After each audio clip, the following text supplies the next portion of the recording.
Assalamualaikum warahmatullahi wabarakatuh. Nama saya Indah Sulastri, nomor induk mahasiswa 2020310014. Program Studi Agribisnis.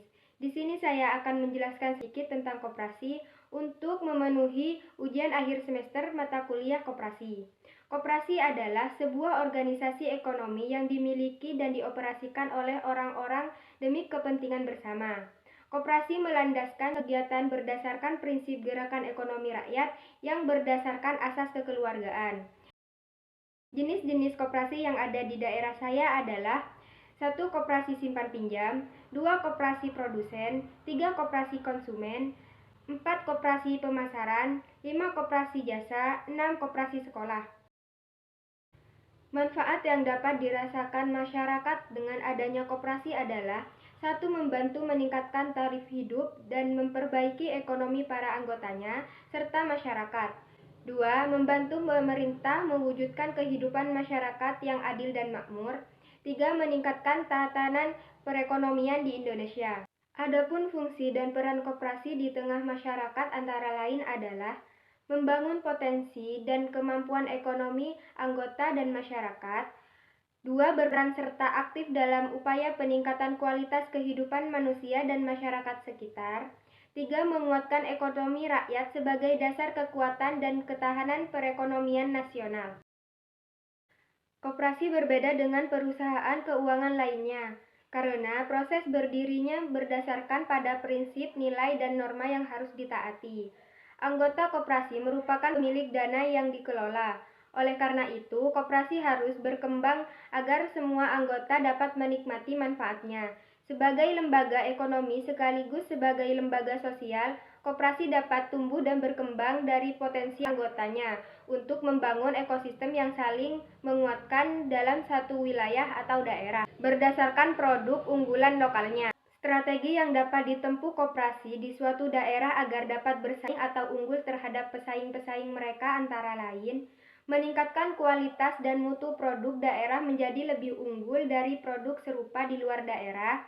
2. Menebus pasar baru atau meningkatkan pangsa pasar atau paling tidak mempertahankannya. 3. Menciptakan kegiatan baru yang produktif dengan daya saing tinggi. 4. Mengembangkan usaha tanpa merugikan efisiensi usaha. Kerjasama antara koperasi dengan bukan koperasi dapat dilakukan dengan dua cara, yaitu 1. Membentuk wadah baru yang berbadan hukum. Kerjasama ini dapat dilakukan oleh koperasi-koperasi sekunder, khususnya tingkat induk, seperti IKPN dan beberapa induk koperasi lain yang dengan mitra usaha masing-masing membentuk bank dengan tujuan untuk meningkatkan pelayanan kepada anggota-anggotanya, khususnya dalam pemberian kredit maupun membantu menunjang kebutuhan hidup anggota-anggotanya. 2. Tanpa membentuk wadah baru yang berbadan hukum.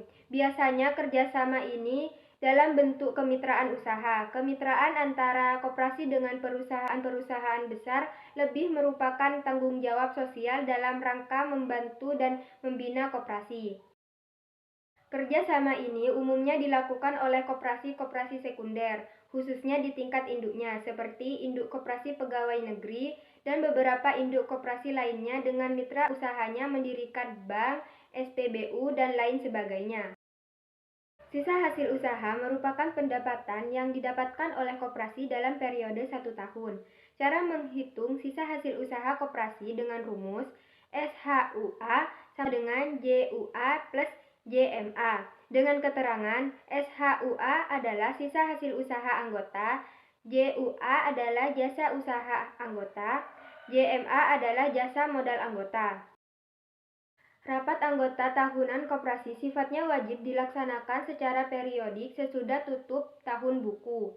Rapat anggota tahunan merupakan forum kekuasaan tertinggi koperasi yang antara lain 1. Menilai pertanggungjawaban pengurus, pengawas, dan partisipasi anggota dalam tahun buku yang lalu. 2. Menetapkan kebijaksanaan pengurus dalam tahun buku yang akan datang. 3. Menetapkan rencana kerja dan rencana anggaran belanja tahun buku yang akan datang. Pelaksanaan rapat anggota tahunan harus tepat waktu sesuai petunjuk Pasal 6 Ayat 1 dan 2 Undang-Undang Nomor 25 Tahun 1992, Ketentuan dalam Anggaran Dasar Koperasi. 4. Rapat anggota penyusun Renja dan RAPB. Pengetahuan tentang cara pengelolaan koperasi dan penyusunan laporan bagi pengurus koperasi menjadi penting. Dalam rapat anggota tahunan tersebut, pengurus wajib mengajukan pertanggungjawabannya. Faktor kesulitan penyusunan laporan pertanggungjawaban inilah yang menjadi salah satu penyebab dan melahirkan koperasi dengan status tidak aktif karena tidak mampu memenuhi syarat dan ketentuan yang harus dilengkapi dalam nilai kesehatan koperasi. Sekian penjelasan dari saya, kurang lebihnya saya mohon maaf. Wassalamualaikum warahmatullahi wabarakatuh.